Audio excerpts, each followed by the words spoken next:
Okay, we begin our meeting with approval of the minutes and operating statements from last month. Has everyone's had a chance to look over them?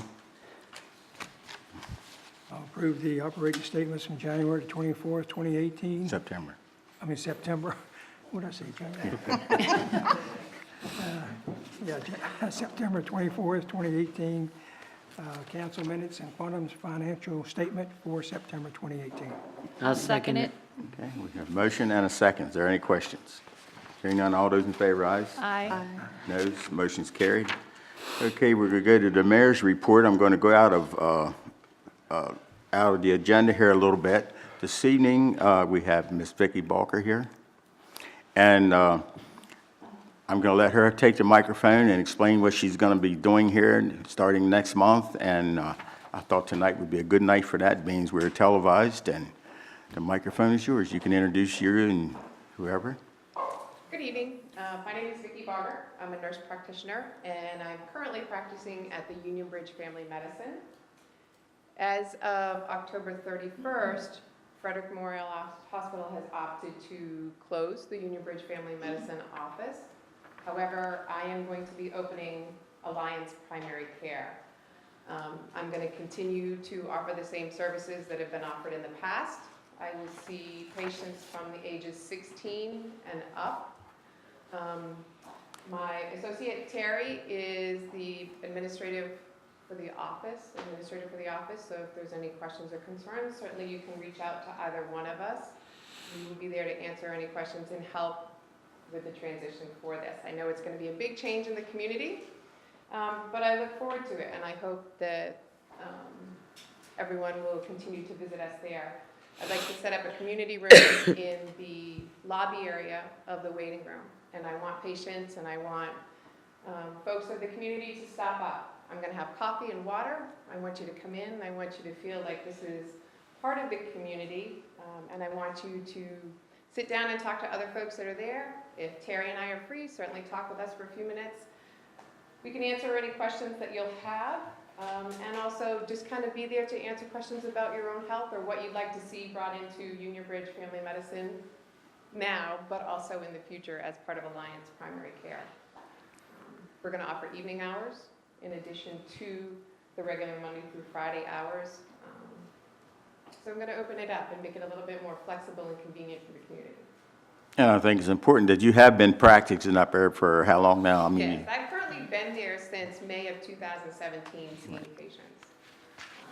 And I'm hoping that a lot of the patients will choose to stay with us and give us the opportunity to continue to provide care here for Union Bridge.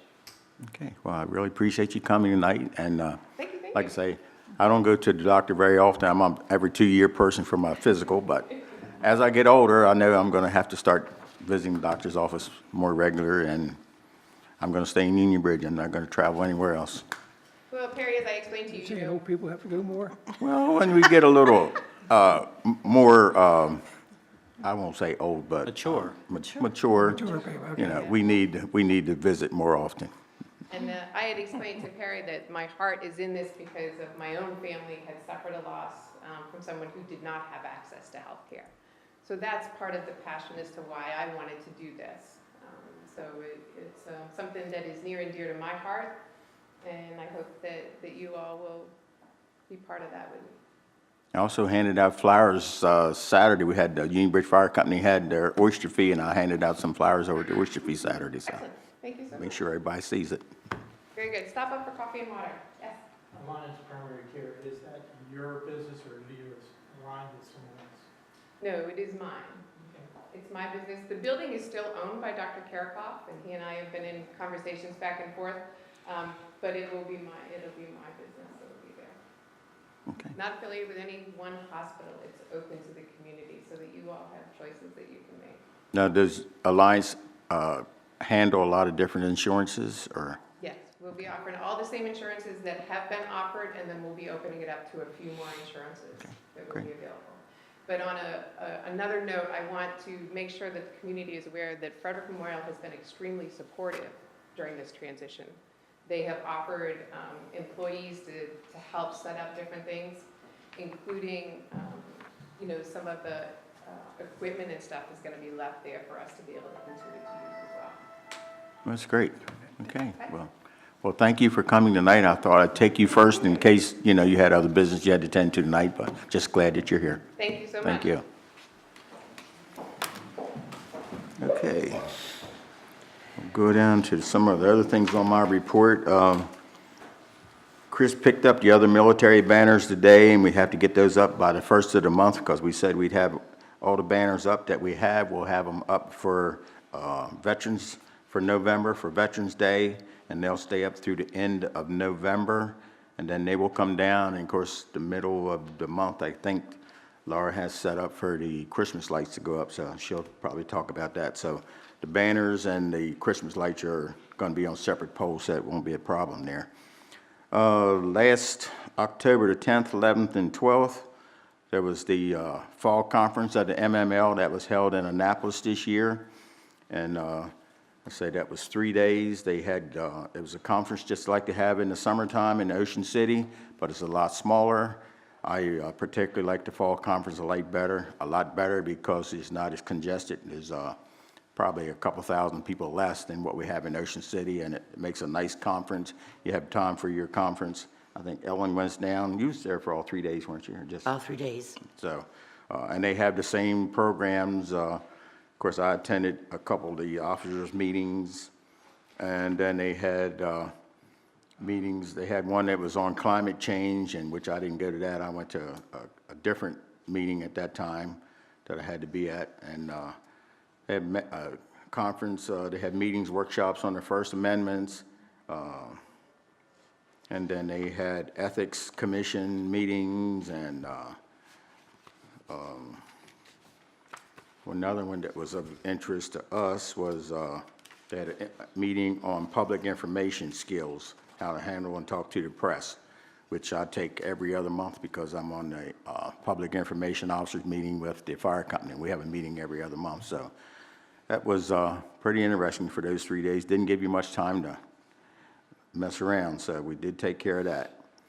Finally, at Thomas Street and Buttersboro Alley, Verizon finally took down the one pole that was leaning very bad that everybody was concerned with all month. For all summer, it's been kind of leaning over. It's a good thing they took it out last week because the wind the other day probably would have took it over like it did the tree up here on Main Street, but that pole has finally been removed. That's about all that I have right now. We're going to go straight to John with his report. Okay, well, first thing on my time is the solar project status update.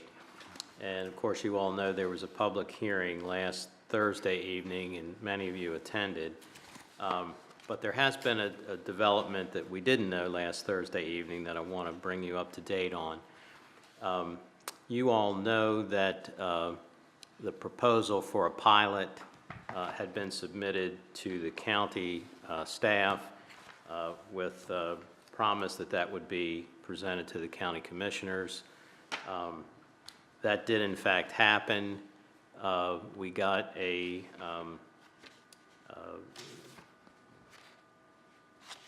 guess a more concrete set of annual payments and breakdown between the county and the town that we felt would be favorable to the town. I got word back from Roberta Wyndham, the county's executive secretary, that on late Friday, that this had been presented sort of informally to the county commissioners, and that they were not interested in extending a pilot agreement, and there was some discussion about that. She had brought it to them basically to just, I guess, run it by them at that point and to get it on their agenda. And by the end of the discussion, they basically said, don't put it on the agenda. We view this generally as an economic development initiative, and we haven't done pilots for others, and we don't want to open up that door for this one. Not much of that was really directed at the town. It was more directed at the project and how they characterized the project. It was a little disappointing because I don't think that it was fully presented at that point. But here's what I think we need to do, I guess, before going forward. The county commissioners' discussions in public session are videoed and they're available online. And if you go to last Thursday, October 18th, the morning session, and you go to hour 1 minute 56, the discussion occurs from that, and it's right at the end of the morning session, and it goes through about hour 2 minute 8, roughly. So there's about 12 minutes worth of discussion, and you'll get a flavor for exactly how that went. Now again, Roberta's message back to me was that it was not going further on the agenda. They were not going to discuss the figures in the proposal because as a concept they weren't interested in going further. In listening to the discussion, to me there may be some hope that there's more to discuss before they jump to that conclusion. But, you know, again, we're getting a pretty strong signal as to how that's playing out. So I talked to the attorney for Citizens and asked him to do the same, take a look at this and see whether, you know, what their reaction was and how to pursue this or not pursue it further with the county. But I think the bottom line is either it does get pursued further with the county, either by the town, the developer, or a combination of the two, or then you as the town have to step back and decide, well, if that's not going to work, then is there a pilot that the town will insist on? Is there some minimum in order to grant your support for the project, whether the county's involved or not? Of course, it becomes very difficult because the county's tax rate is so high that it becomes very difficult for the developer to offer the same type of pilot payment if the county's not on board with the program. But nevertheless, it may make your decision more difficult. So again, I know I'm hitting you with that for the first time, and I don't know that it would be ripe for discussion yet until you looked at the video and gave it some thought. But it's a kind of a new wrinkle that we may have to deal with. Okay. Yeah, I think that right now at this time we're not at liberty to go one way or the other until we look at it. I think everybody can pull it up and look at it, and then we'll have further discussion on it. That's what I assume. Second matter under my time is the Jackson Ridge Public Works Agreement update. You all will recall that back around August of 2017, we got the draft Public Works Agreement up to a certain stage, but it still had some major blanks in it, which involved the benefit assessments for water and sewer, the credits for work that was to be done involving the water tank, the well, an expanded sewer line, and the timing for some of that was, I guess, still in question. And the developer and their representatives are here, and I'm sure they'll speak here in a few minutes, contacted the town. The mayor, Dawn, and I met with them last week, and they'd like to, I guess the other thing I should say as a reminder, town decided not to go forward with a rate study at that point because the project wasn't ready to go. So the fear was that money would be spent on a rate study and that would get stale like the existing, rates may be stale. So that's kind of where it ended 14 or so months ago. Developer wants to pick it up, and what is different now from the town standpoint is that the town has retained GHD as its engineer. So our sense at the meeting was that we now need to get GHD engaged because the town will be relying heavily on their assessment of, the rates, the timing, some of the things that are still open for discussion in the Public Works Agreement.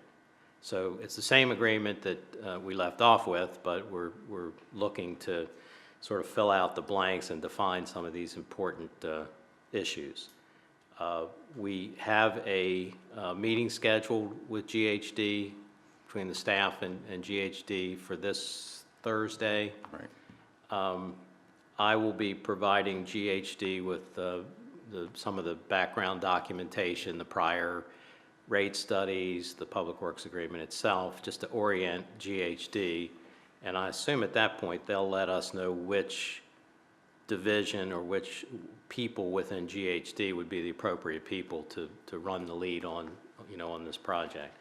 But we'll treat that sort of as a orientation meeting and then figure out where we go from there. So that's where we are, at the staff level to pick it back up. And I think, unless there are any questions for me, I would imagine that Mr. Hill would like to address the council. Well, I think you all know that we've been working on this project for a long time. Surprised me to learn it's been 22 years.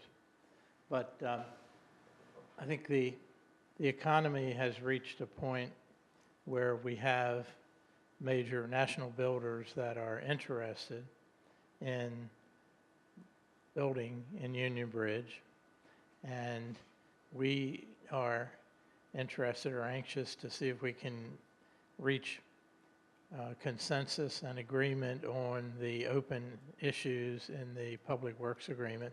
And as Attorney McGuire mentioned, they are primarily around issues of the rates credits that were built into different documents, and the issues of what sewer is available and what our responsibilities now are.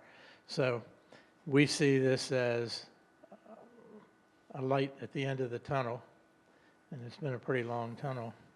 So we would like to see if we can move this to a point where we can work with the town to bring on the first section, the 73 lots, with the anticipation that once we crack the door there, that we can keep it moving. Did I miss it? It has been a while. Back in the day, I even had hair back then. It's been a long time ago.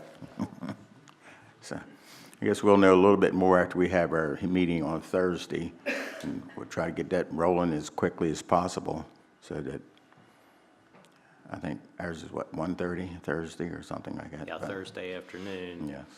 And I'm going to get them some of the documents in advance, and we'll see what else they need. And I think that some of the work that they did on the I&I study will actually help as a first step towards what we need to do for the Public Works Agreement. Okay. So that's the end of that. We have one other thing that is not on the agenda under my time, but you all are aware of. Oh, it is? Okay. Then it is on the agenda, the 26 North Main Street. And you all, I think, are aware of the condition of that burned-out garage on the alley at the rear of that building.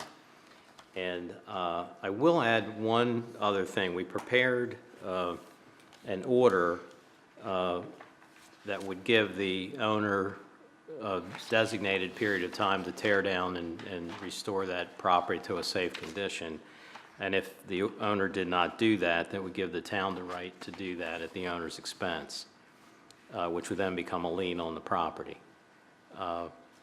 That requires preliminarily a finding by the council that the building or structure, being the fire damaged garage, is in a dilapidated, unsound, and unsightly condition and dangerous to the health, safety, and welfare of the people of Union Bridge. If you are in a position to make that determination, then the mayor would be able to sign this order and get the ball rolling so that the property could be posted. The notices would be sent to the owner and the lender, and the clock would start to run on remedying the situation. Now, there is a blank in the order because under the code, the standard response time is 30 days, but in under more emergency situations, you can shorten that time. And we've really only done this once or twice, and the only time I could find paperwork, we gave them the 30 days. I don't think it was quite as urgent as this situation, but we do have to determine what response time we want to give. It wouldn't be more than 30, but it might be less.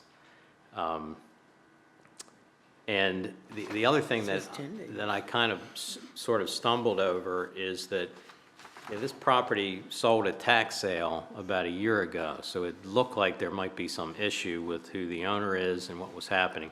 Well, that all got redeemed by the owner, so that turned out not to be a problem. But in the course of investigating that, we were referred to the permit office, and they also have an open file on this property. And there is a county procedure where they do something similar to this, but it just takes much longer.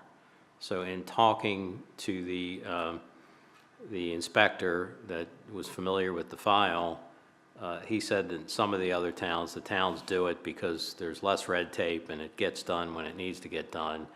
And they would be happy to hear that the town was moving forward, but they want to know because it still is in that pipeline, and they still would at some point move forward with it. It would not be within the town's control.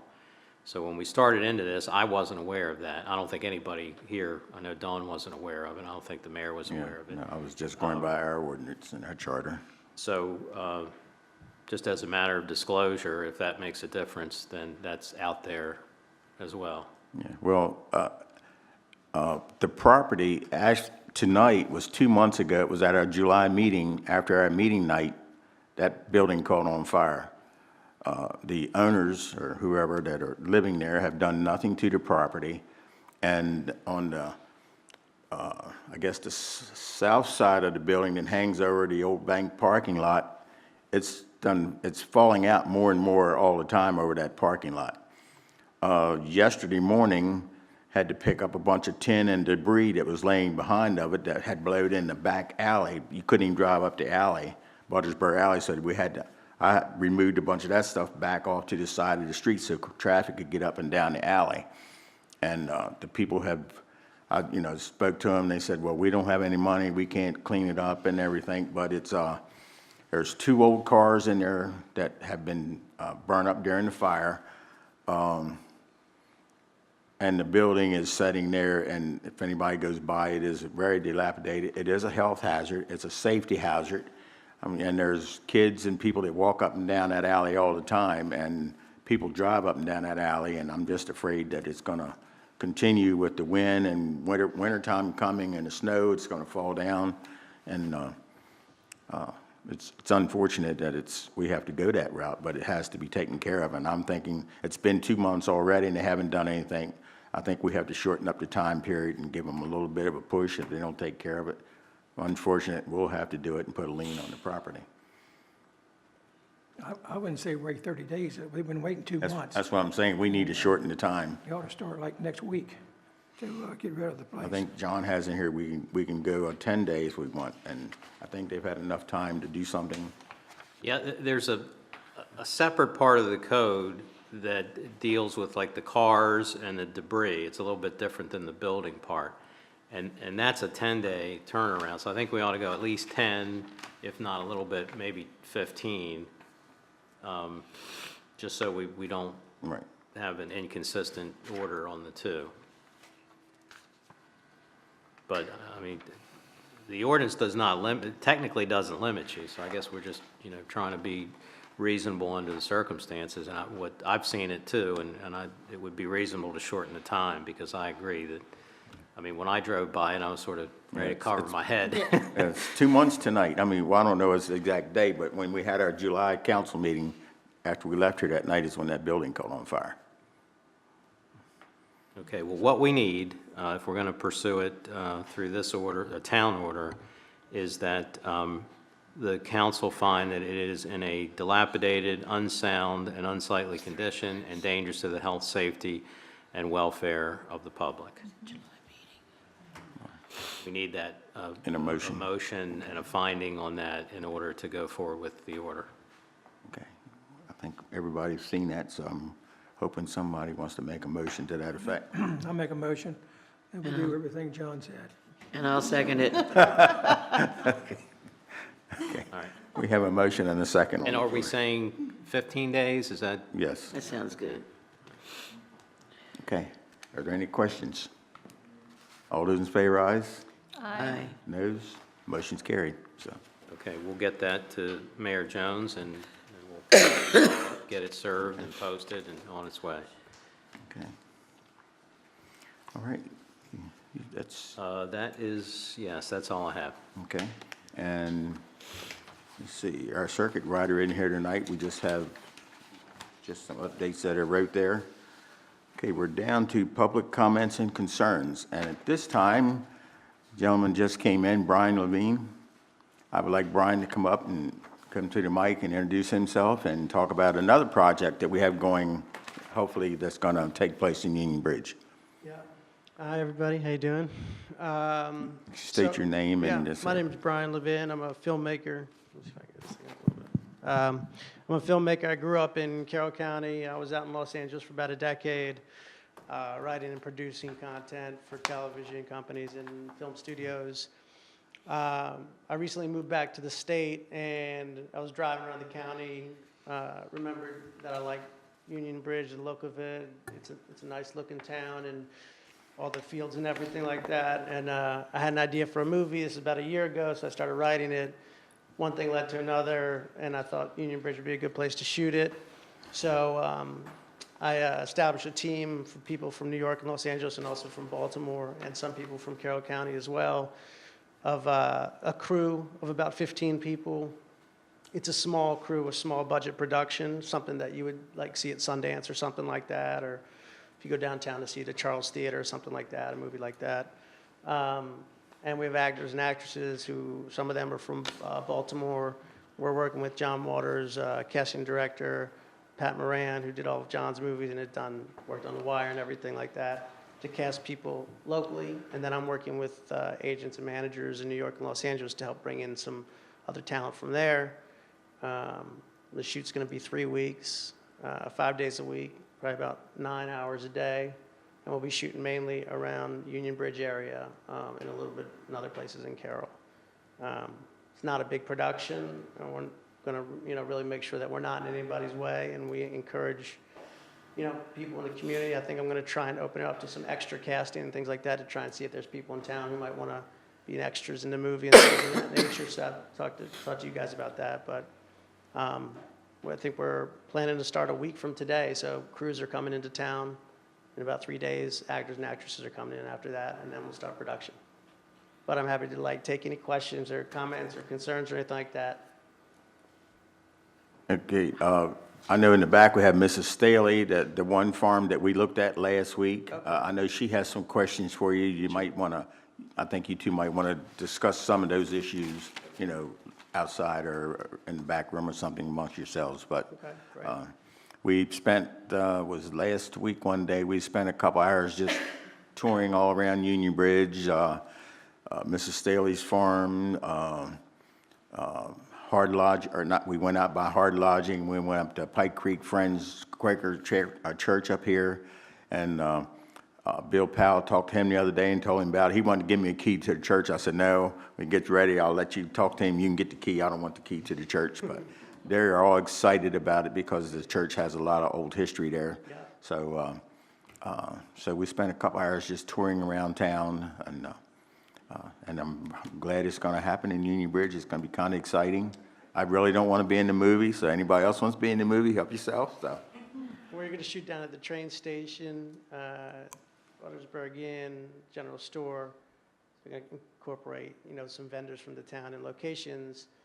So, if everything goes well and the movie turns out how it's supposed to and we can get it out there into the world, then, Union Bridge will be on camera with a lot of really great technicians behind the scenes who are going to make it look very beautiful and photographic and have top talent really that are going to be performing the roles. So it's going to be pretty cool, and I'm really happy that we got to shoot here. And as I come back to Maryland, I'm happy that I ended up here in Union Bridge, where I used to drive around and think to myself, if I make movies one day, I'd like to make a movie here. So here we are. The last movie was done in Union Bridge was probably 20 years ago, separate but equal. They had just a small skit down at the railroad. We had that time, we had Charleston Heston and Cleveland Little, Sidney Poitier in town for a day, so Yeah, very exciting to have some movie stars around, other than us. exactly. We'll get you in there. No, And what is the movie about? So the general premise of the movie is it's a drama, but the general premise of the movie is that in a small town, there's been something buried from the past that someone's trying to find. And there's a couple people in town who think it's not in their best interest that it gets found. So it's about a family and another family who have some history, who start to reconnect after a lot of years. Some in romantic ways and others in ways that are a little more sinister. And as it pushes towards the climax of the movie, you're kind of not sure essentially who means well and who doesn't. And then at the end of the movie, things are revealed that talk about the history of these families and why it was important that they reconnected generations later. That's a general premise. Okay, does anyone have any questions for Brian? I know But Mrs. I told Perry once before, spoke with an elderly gentleman years ago. He said, Union Bridge has a lot of skeletons around here. All right, sounds good. He didn't say what they were, but anyway. Yeah. So, Okay. And if anyone has any questions or comments or anything at any point, you can just email, my email and email brianlevinfilms@gmail.com, and I'm happy to talk about it and all that. And if you know people in the area who are interested in theater and the arts and things like that, let me know. We can figure out a way to try and get them involved in some capacity. and on the back desk back there, there's I think it's George and something, there's a new bed and breakfast in Tawnytown. Yeah. That's, and these people would be really glad to talk to you if you need Okay. some lodging. It's, I think they have 5 different little cottages up there, and they all have their own private baths and everything, private rooms. I think it's on the back room. I think it's George and something that's their name. George's, I think, is it called? Yes, George's? it's a brochure on the back table back there for you. That'd be good. Thank you. Okay. So, if anybody has any questions for Brian, I know Mrs. Staley does, so you guys can go and discuss what you have to discuss in private. And, okay, thank you very much for coming. Okay, Brian. Another Brian.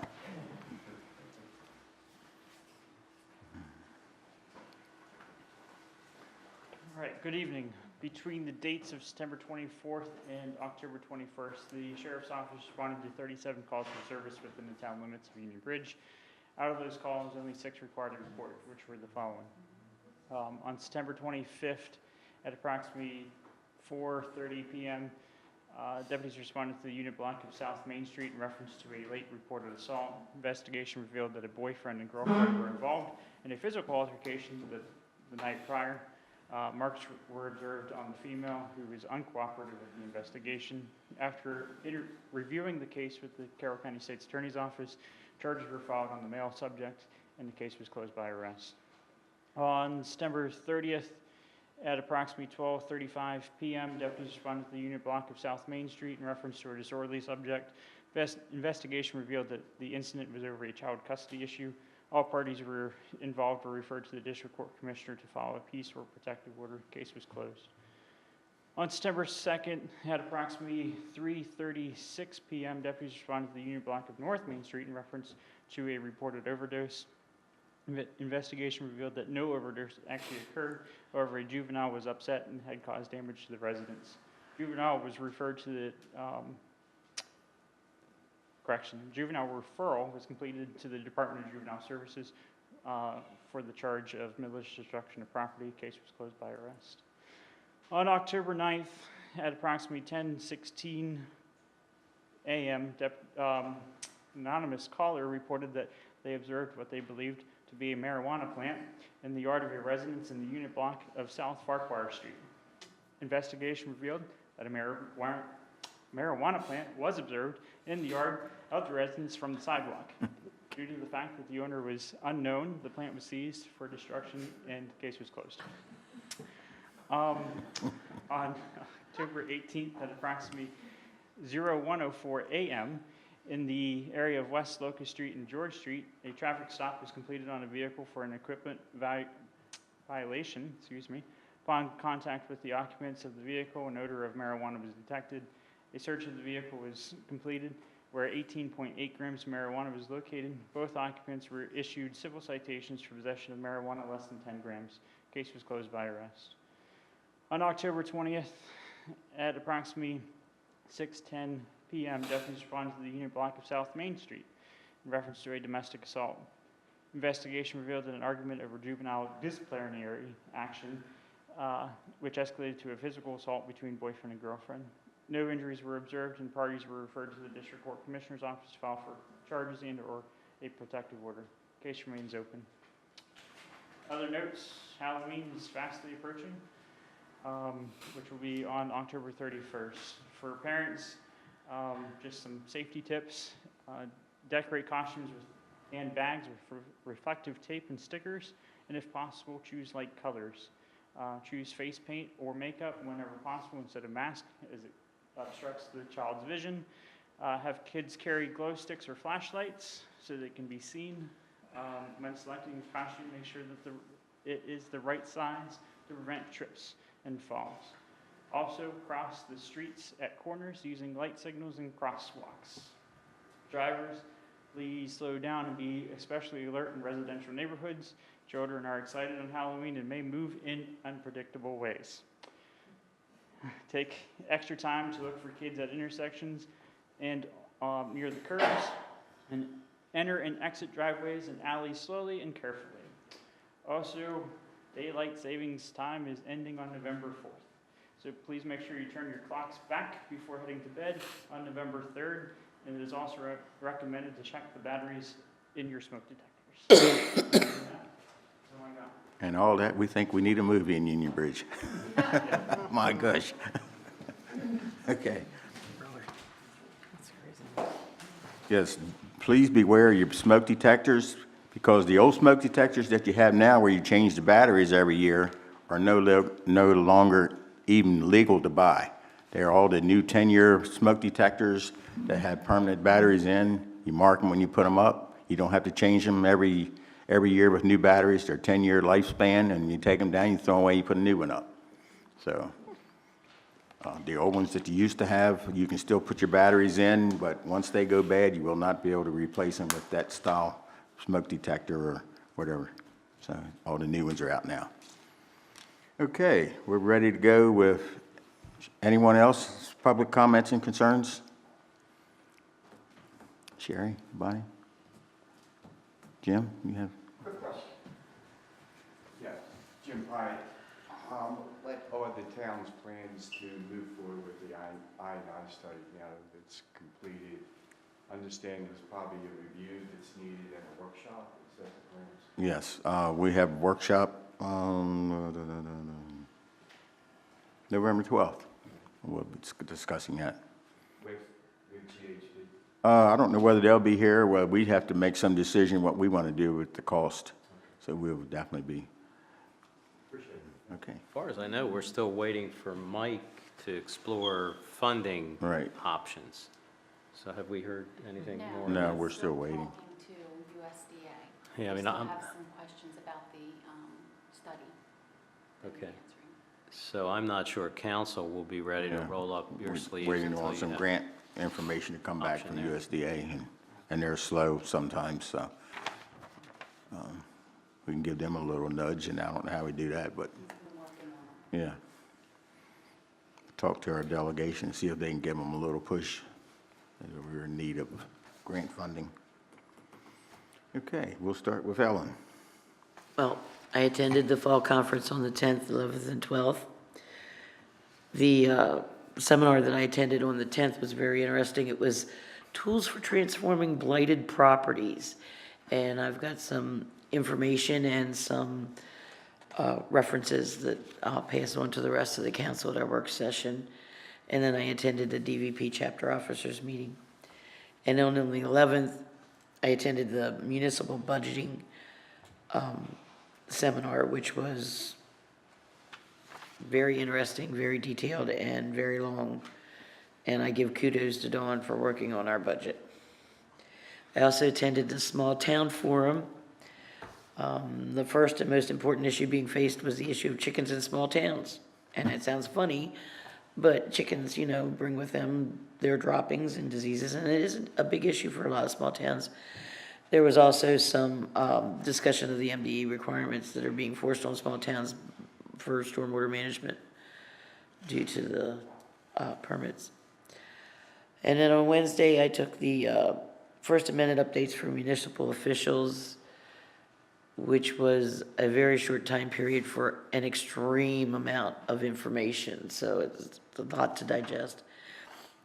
And then I attended lunch and listened to the gubernatorial candidates forum with Ben Jalusi and Governor Hogan, which was very interesting.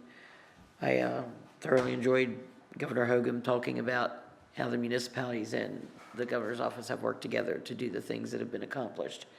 And he gave a lot of credit for what's been accomplished during his term to the municipalities. Just a heads up, November is Municipal Government Works Month for MML. And they're asking that we wear purple for the Wednesdays here. on Wednesdays, take pictures of it and send it down to them, or they'll put it up. And that's for against substance abuse. And also remember that it's also a time when you can visit the schools to get your initial visit out of the way. And I'll get you more information on the If I Were Mayor contest as soon as it's done. We have a meeting Wednesday for that. And that's the next step in the municipal Municipal government. banner city, banner town. And should be getting information for our MML legislative dinner in December. It looks like it's the 6th, I think she told me. So we should be getting that soon because she wants to get it back. And that's about all I have right now. Next year, they will be doing the official month for substance awareness is September. So MML is going to work to make it for the whole state for the next month, for next year, for the month of September.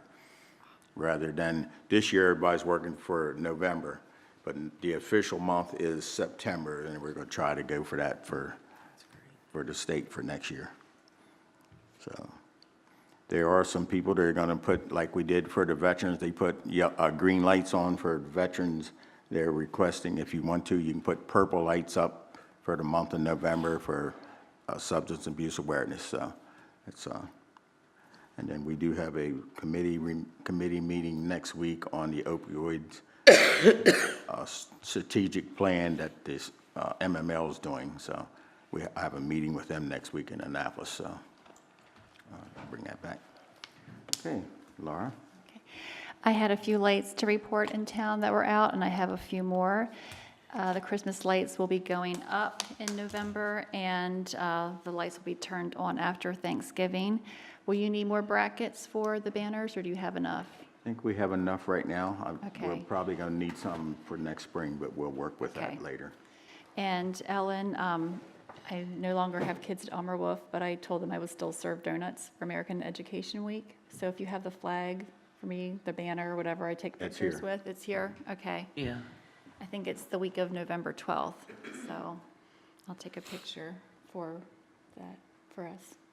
Awesome, thank you. I think that's all I have. Okay, Edgar. Well, about sometime probably next week, they should be starting to renovate the center. So that would be closed for approximately 2 months till they get that finished. So moving right along with that project. Yep. Good, finally. Is that it? That's all I have. Donald? I'm Brian. You know, we've had 5 floods in town, as you know.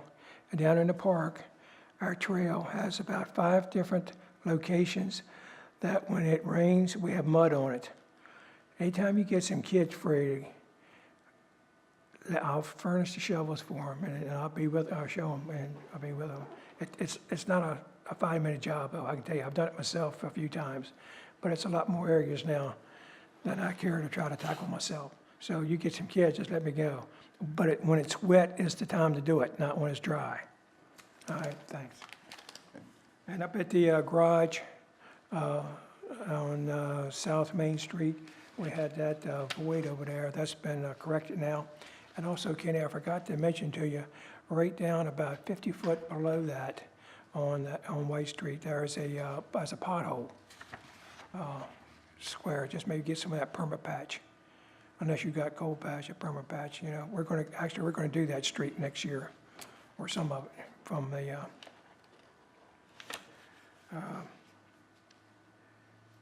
and I see Sherry Thompson's not here, but Wednesday, possibly of this week, Wednesday or Thursday this week, we're going to supposedly remove that sign, that bulletin board up at the square, and that's going to go down to the park, and I'll identify the place where it's going to go, and we're going to replace it with the smaller one that's in parallel with the street. So hopefully that'll take place Wednesday or Thursday. So that's it. Okay. Anybody that has children that needs community service hours, that would be, you know, a couple hours for them for down here on the park to help shovel that mud off and help clean that up a little bit. So I know there's a lot of kids, they still have to get 75 hours, I think it is. And it seems like every year we have people that are in their last month before graduation running around for hours. So it's something that could be done any time of the year. It's a lot of little projects that they can be doing around town for their hours, so. Well, we have signs up down there that identifies that, warns you that the trail could be slick when it's wet. And believe me, in the dark, it's wet, it's slick, so, as I know. You know from personal experience, right? I've experienced like 3 times now. Okay. Amy? I've had no calls since our last meeting about water or sewer. And our Save Our Streets Awareness Night, Drug Awareness Night, will be in the spring with a date to be determined. Okay. All right. Okay, thank you. Is there anything else to come before the council tonight? Okay, our work session will be November the 12th, and our next council meeting will be November the 26th here in this office. So if there's nothing else, we're in line for adjournment. I make a motion that we adjourn the meeting. I'll second that. We have a motion and a second. Are there any questions? Hearing none, all those in favor, ayes? Motion's carried. Thank you very much for coming, and hope to see you next month.